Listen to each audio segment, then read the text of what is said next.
Hola, ¿cómo están? Bienvenidos al cuarto Fórum Brasileiro de Naturopatía. Mi nombre es Francisco Fuchslocher, soy naturópata y nuestra presentación hoy día lleva por nombre Alimenta tu Salud, donde tocaremos temas como la microbiota intestinal, los probióticos y los prebióticos.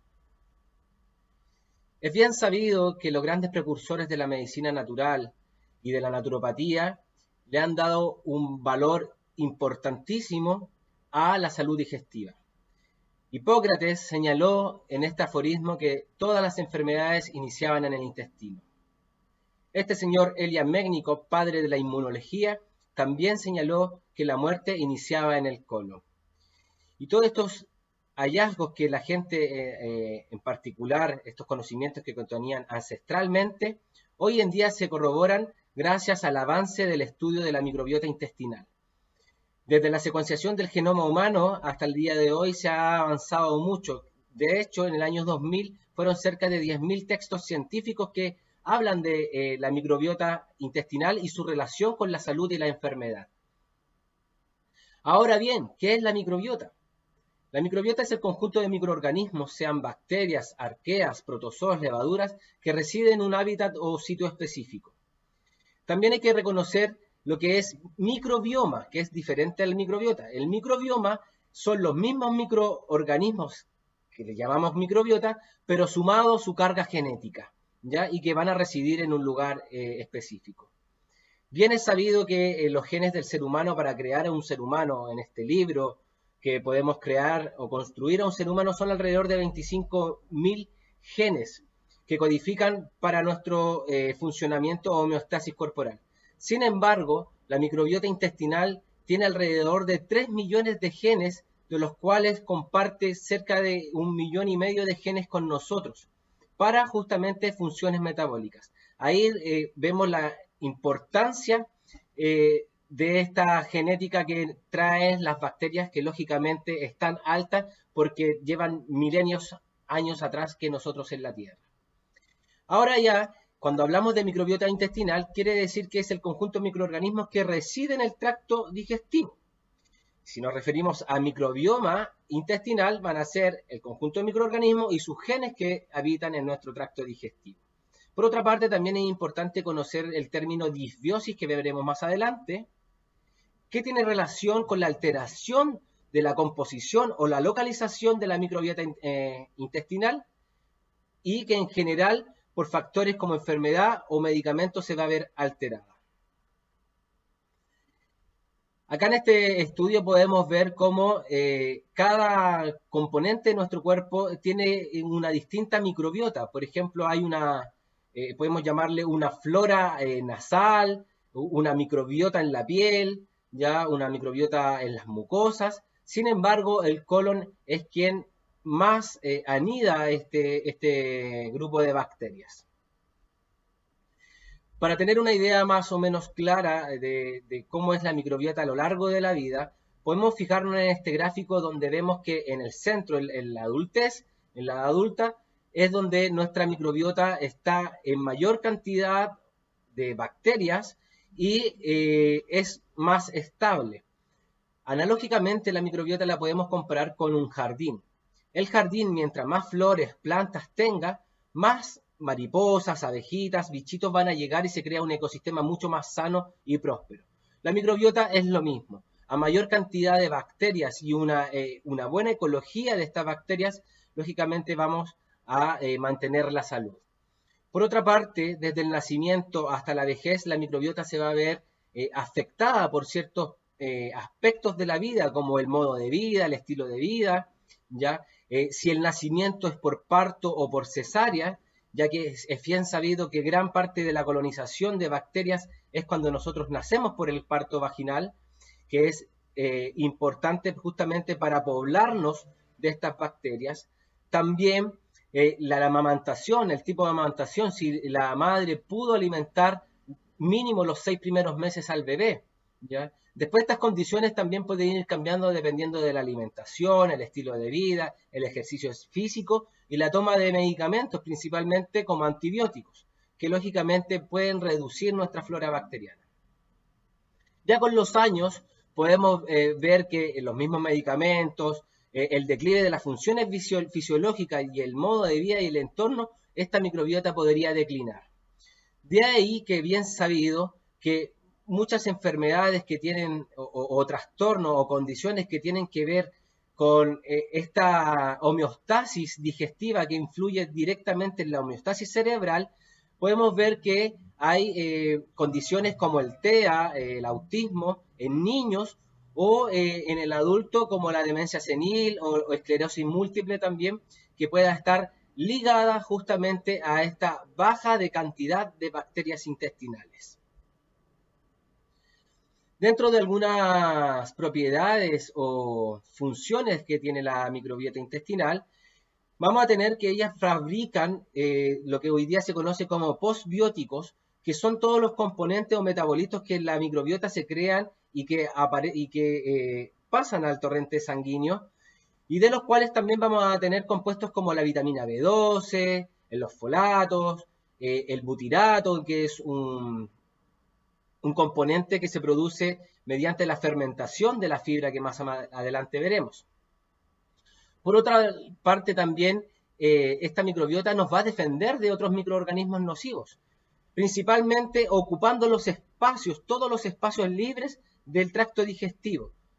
¿Por qué? Porque estas bacterias no es que sean malas, sino que son bacterias oportunistas donde ven espacios vacíos y van a ir de alguna otra forma a invadir esos espacios, y lógicamente esto podría traer consecuencias para la salud o esta disbiosis que yo le mencionaba. Por otra parte, también se sabe mucho que nuestra microbiota intestinal de alguna otra forma enseña y educa a nuestro sistema inmunológico, ¿ya? Hoy en día ustedes ha tomado mucha fama o se ha recobrado la fama de lo que se conoce como psiconeuroinmunoendocrino. Y todos estos componentes, la parte psico y neura emocional, como la parte inmunológica y la parte endocrina, la encontramos en el tracto digestivo. Y la microbiota como tal es un factor muy importante para educar nuestra función inmunológica. Por otra parte, también van a influir en las calorías ingeridas. Alrededor del 10 al 15% de las calorías que nosotros consumimos diariamente provienen de la microbiota. Como bien dije, producen moléculas importantes como el butirato, que es un nutriente muy importante para los enterocitos, las células del epitelio intestinal, ¿ya? Y también van a promover la producción de la serotonina. Alrededor del 90% de la serotonina, que es la hormona de la felicidad, se produce en el intestino. Y de ella depende también justamente el estado de ánimo de nuestras personas. Ahí entendemos lo que se conoce como el eje intestino-cerebro. La disbiosis intestinal y su relación con la salud, es muy importante estudiarla debido a que cuando hay un desequilibrio en esta microbiota intestinal o en este jardín interno que nosotros tenemos, estamos más proclives o vulnerables a la enfermedad. Disbiosis intestinal, en términos generales, significa que la disbiosis es cualquier cambio en la composición de comunidades comensales residentes en relación con la comunidad que se encuentra en individuos sanos, ¿ya? Esto quiere decir que justamente, como vemos en la imagen, cuando hay organismos patógenos, lógicamente va a haber mayor permeabilidad intestinal, se va a generar endotoxemia, puede haber diarrea, enfermedades inflamatorias intestinales, colon irritable, diabetes, obesidad, etc. Cuando tenemos una microbiota equilibrada, lógicamente vamos a tener una mejor permeabilidad intestinal, va a haber menos toxemia y va a haber una mayor salud intestinal, metabólica y cardiovascular, ¿ya? De ahí que es muy importante el estilo de vida, el tipo de alimentación, el sueño, y incluso hoy en día se ha estudiado y se sabe bien hasta las horas que comemos. Ya es muy importante tener un horario de orden día a día para comer, porque la microbiota sabe el horario que nosotros comemos. Sin embargo, van a haber una serie de factores de riesgo asociados a la vida y la sociedad que hoy en día que llevamos, que puede ver afectada justamente esta microbiota intestinal. Por ejemplo, el exceso de higiene corporal, el uso de cosméticos, lo que se conoce como una hiperhigienización. Ya viene sabido en estudios donde se estudiaron a niños de Sudáfrica, a diferencia de niños de Europa que vivían en departamentos, a diferencia de los niños que vivían más en la selva, su microbiota era mucho más sana y mucho más variada que los niños que estaban en sus departamentos. De ahí que la importancia también de que el niño tenga contacto con la naturaleza, ya tenga contacto con el medio ambiente y no crear una vida hiperhigienizada. ¿Ya? El consumo de agua clorada, ¿ya? Acá en Chile particularmente el agua contiene mucho cloro, ya que también es nocivo para las microbiotas. El consumo de fármacos como son antibióticos, que hoy en día bien sabemos que la OMS tiene una alerta mundial sobre el consumo indebido de antibióticos. ¿Ya? Por otro lado, los laxantes también. El consumo de alimentos ultraprocesados, ¿ya? Contaminantes en los alimentos, el exceso de aditivos que puedan tener, el estrés, el sedentarismo, ¿ya? El mayor consumo de fórmulas infantiles también puede afectar la microbiota del lactante. Menor lactancia materna y mayores cantidades de cesárea pueden influir en la microbiota intestinal como estilos de vida a la sociedad que hoy en día tenemos. Para que haya una homeostasis del ecosistema digestivo, por un lado tenemos que lo que es la microbiota intestinal que tiene que estar en equilibrio, por otra parte tenemos la función de barrera intestinal, que vendría siendo todo el epitelio que también funciona como una barrera de protección. Y por otra parte también vemos el sistema inmunológico que está detrás, de alguna otra forma,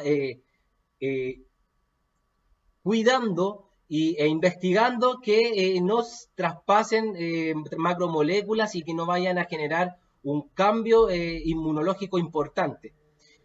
Es importante entender que cuando se produce una hiperpermeabilidad en el intestino, quiere decir que se traspasan macromoléculas y microorganismos a la lámina propia, que se le llama más técnicamente, pero que de alguna otra forma en esta lámina propia, que es tejido que viene después del epitelio intestinal, de ahí tenemos una barrera de sistema inmunológica muy importante para que justamente no se produzca una alteración a nivel sistémico e inmunológico mayor. ¿Qué es lo que pasa? Que esta hiperpermeabilidad, al producir tantas moléculas y tantas bacterias que están pasando al organismo, este sistema inmunológico se altera y de alguna u otra forma se pone muy reactivo, atacando a todos por igual, y lamentablemente después vienen lo que son las conocidas enfermedades autoinmunes que nos pueden atacar nuestras células inmunológicas a nuestro propio cuerpo. Desde este punto de vista, cuando estas barreras fallan, cuando hay un desequilibrio en la microbiota intestinal, el sistema inmunológico, la barrera intestinal, se van a producir distintos tipos de enfermedades y vamos a estar latentes a enfermedades, lógicamente, del tipo digestivo, como son úlceras, colon irritable, estreñimiento, ¿ya? Cáncer colorectal. Por otro lado, vamos a tener enfermedades metabólicas como es la diabetes tipo 1, o sea, la diabetes tipo 2, la obesidad, también enfermedades autoinmunes como son las alergias, la artritis, la esclerosis múltiple, diabetes tipo 1, y también enfermedades conductuales, ya de tipo conductuales como el autismo, por ejemplo, ya, y enfermedades neurodegenerativas. Si se dan cuenta, de hecho, se entiende que alrededor del 90% de las enfermedades podrían partir en este desequilibrio de la homeostasis cerebral, o sea, de la homeostasis intestinal. Ahora bien, esto puede ser abordado mediante, por ejemplo, un manejo nutricional, mediante probióticos y prebióticos, que es lo que veremos más adelante, pero también a través de polifenoles y otros compuestos como proteínas y péptidos y nucleótidos. Pero también, por otra parte, también aparte del manejo nutricional, va a haber un manejo terapéutico, donde se puede hacer un trasplante de microbiota fecal, ¿ya? Trasplante del consorcio de microbios sintéticos, y también con antibióticos que lógicamente van a atacar a los organismos patógenos. Ahora bien, ya tenemos una idea más generalizada de lo que es la microbiota intestinal, ya en simples rasgos, estos bichos de alguna otra forma depende nuestra salud de ellos, ya, y del equilibrio que haya en nuestro sistema digestivo. Y con eso nosotros lógicamente vamos a tener salud y vamos a prevenir la enfermedad. Ahora bien, este tema es muy importante, puesto que en situación de post-COVID vamos a tener que tomar más conciencia en el control y la conciencia que tenemos que tener respecto a nuestra salud y lo que nosotros debemos hacer por nuestra salud. Ahora, el tratamiento con probióticos y prebióticos es una forma de alimentar y mantener una microbiota sana. Sin embargo, no es necesario recurrir a los medicamentos que venden en la botica o en la farmacia como probióticos y prebióticos. Hoy en día hoy veremos cuáles son los probióticos y los prebióticos, pero también hablaremos de lo que es la fermentación, que es una forma de autogestión para nosotros poder tomar las riendas por nuestras manos de nuestra salud mediante la preparación de nuestros propios alimentos y alimentos probióticos y prebióticos y lógicamente llevando un estilo de vida mucho más sano y consciente para obtener un soporte inmunológico fuerte, entendiendo de que es muy importante hoy en día trabajar sobre el terreno, ¿ya? Bien sabemos lo complejo que ha sido la situación en tiempos de pandemia.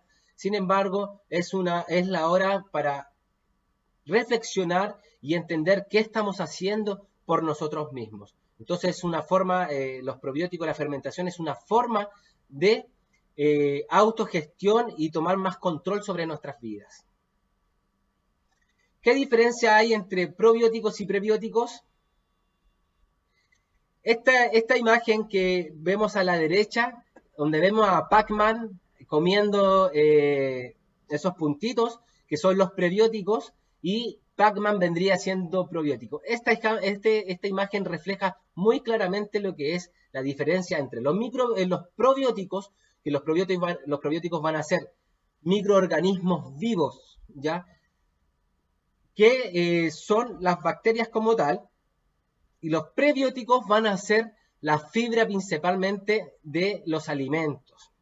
La fibra que nuestro cuerpo no es capaz de digerir pasa, como la celulosa, por ejemplo, pasa al torrente sanguíneo, pasa al sistema digestivo y este es alimento de las bacterias. ¿Ya? Esa es la gran diferencia.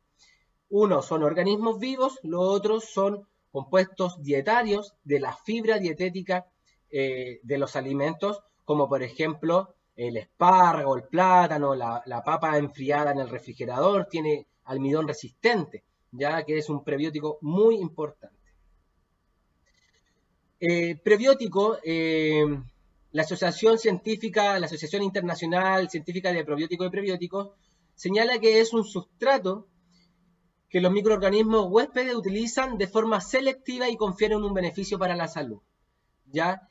Aquí tenemos distintas características que tienen que tener este sustrato. Lógicamente tienen que resistir a la descomposición de los alimentos del tracto digestivo y llegar al colon, por ejemplo.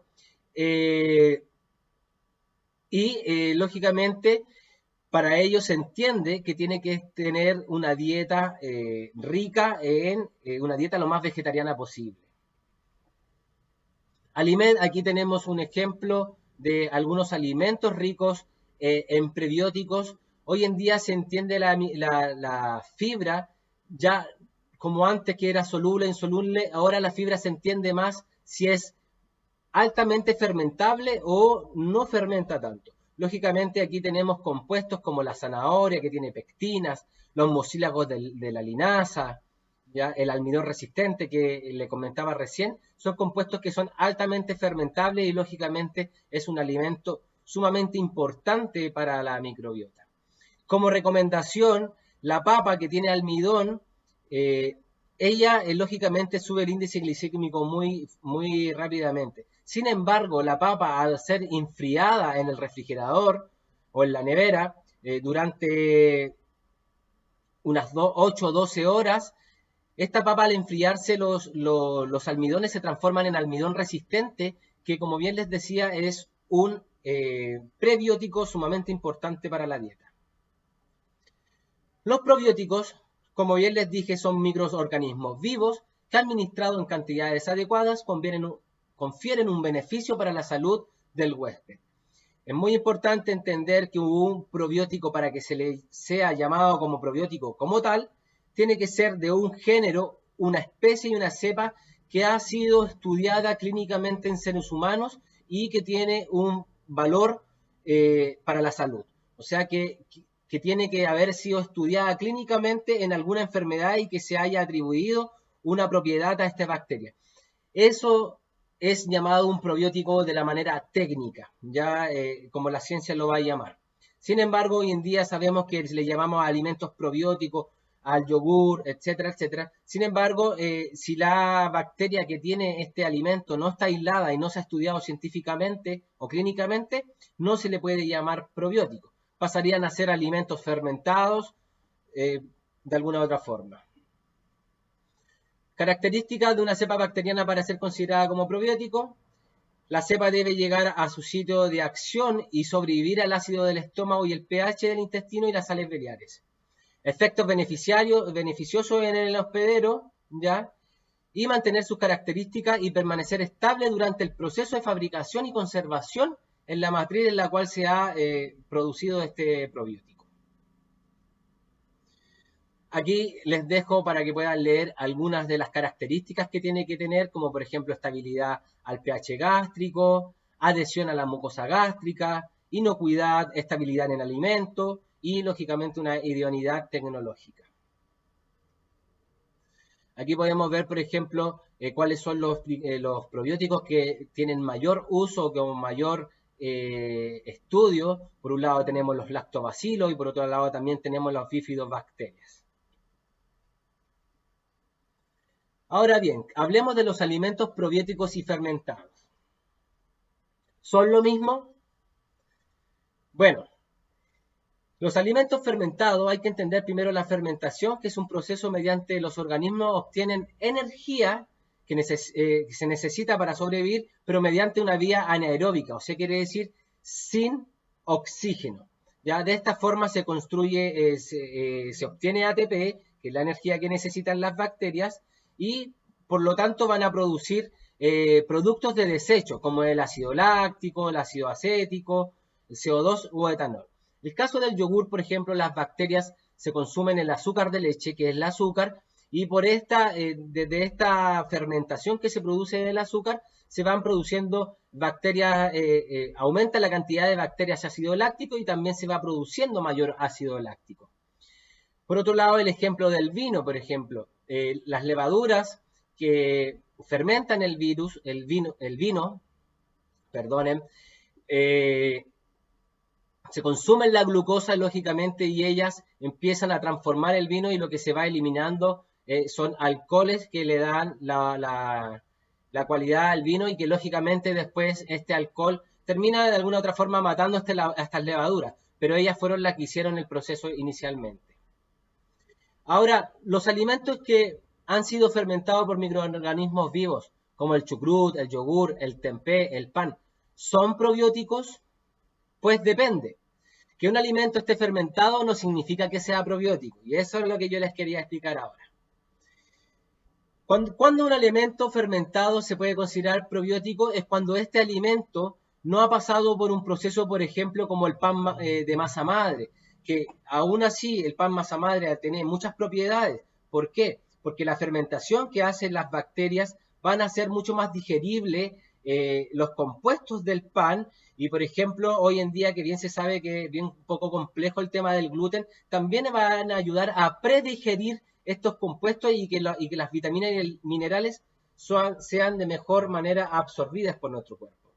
Pero este pan, como pasa por un proceso de calentamiento o de cocción, pierde las bacterias. Sin embargo, es un pan mucho más sano que cualquier otro tipo de pan. Entonces, este alimento es fermentado, pero no es considerado un probiótico. No así el chucrut. El chucrut, que vamos a ver un poco más adelante, vamos a ver una preparación de ella. del chucrut, el chucrut por lo general empieza a aumentar su cantidad de bacterias y lógicamente van a hacerse más biodisponibles vitaminas como la vitamina C, ¿ya? Distintos compuestos y nutrientes que van a aumentar su beneficio. Como bien aquí les mencionaba el pan masa madre, el ejemplo que les di recién, que además también puede eliminar los antinutrientes como los fitatos, que muchas veces son quelantes y arrastran los mismos minerales del pan. Otro alimento muy importante es el yogur de pajarito, que aquí en Chile se le conoce, o kéfir. ¿Ya? El kéfir ha sido uno de los productos fermentados con mayor validación científica. Aquí a la izquierda podemos ver la cantidad de estudios científicos y distintas cepas que se han ido descubriendo en estas bacterias, en estos componentes. Lógicamente, todas aportando beneficios para la salud. Como bien les decía, el chucrut, por ejemplo, también además de la vitamina C, produce compuestos alérgenos. Yo aquí le he dejado la cita de algunos estudios científicos. Sin embargo, hoy en día estos alimentos están cada vez teniendo más evidencia científica. Por otra parte, también van a haber alimentos, por ejemplo, en el caso del natto, que es la soya fermentada, también van a aumentar y se va a enriquecer en vitamina K y vitamina B, por ejemplo. ¿Ya? Entonces, gracias a la fermentación podemos aumentar la concentración de vitaminas y compuestos bioactivos de los alimentos. En síntesis, ¿cuáles son los beneficios de los alimentos fermentados? Aumentan la digestibilidad del alimento, así como la biodisponibilidad de diversos oligoelementos, como en el pan de masa madre, ¿ya? Por otro, va a aumentar los productos bioactivos, ¿ya? Presentados en muchos de ellos con propiedades antioxidantes y antiinflamatorias. Por ejemplo, aquí tenemos algunos alimentos que son fermentados con microorganismos vivos, ¿ya? Tenemos yogur de pajarito, tenemos el kimchi, el natto, los encurtidos, el rejuvelac, los quesos veganos, que ellos de alguna otra forma tienen bacterias. Sin embargo, hay otros alimentos fermentados que no contienen microorganismos, como la soya, la cerveza, el ajo negro, el chocolate, el tempeh. Finalmente, los invito a crear su propio chucrut, empezar a consumirlo para ver las cualidades que este tiene sobre su organismo. Realmente ustedes lo comprobarán. Preparar chucrut es sumamente sencillo. Basta que nosotros necesitamos un col o un repollo, como le llamamos aquí en Chile, cortar finito como para ensalada, ¿ya? En un bol grande se le pone una cucharada de sal de mar, se deja reposar unos 5 o 10 minutos y luego se empieza a amasar de tal forma que poco a poco se rompen toda su estructura y empieza a escurrir, ¿ya? Y una vez que se haya escurrido bien, nosotros le elevamos el chucrut, lo apretamos y cae todo su jugo, quiere decir que ya el chucrut está listo para poder pasarlo a un frasco, como vemos en la imagen. En este frasco tenemos que pasarlo bien apretado y finalmente dejar un espacio arriba para poner un poco de líquido de esta salmuera que quedó, ¿ya? Este líquido que soltó lo vamos a poner arriba y vamos a tapar bien tapado el frasco y lo vamos a dejar fermentar en un lugar oscuro de la cocina, por ejemplo. Es importante que los 2 o 3 primeros días se abra el frasco para hacerlo eructar. Después de eso se vuelve a cerrar y ya lo podemos probar a los 10, 14, 15, 20 días, dependiendo del nivel de ácido que a usted le guste. Y después se puede pasar a la nevera y disfrutar. Se puede agregar a las ensaladas, comer con pan, como usted quiera.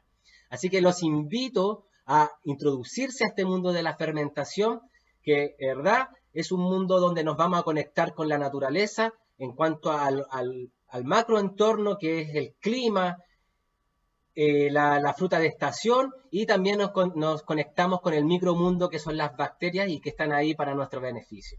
Así que espero que esta ponencia haya sido de su agrado y nos volveremos a encontrar. Hasta luego, que estén muy bien. Chao, chao.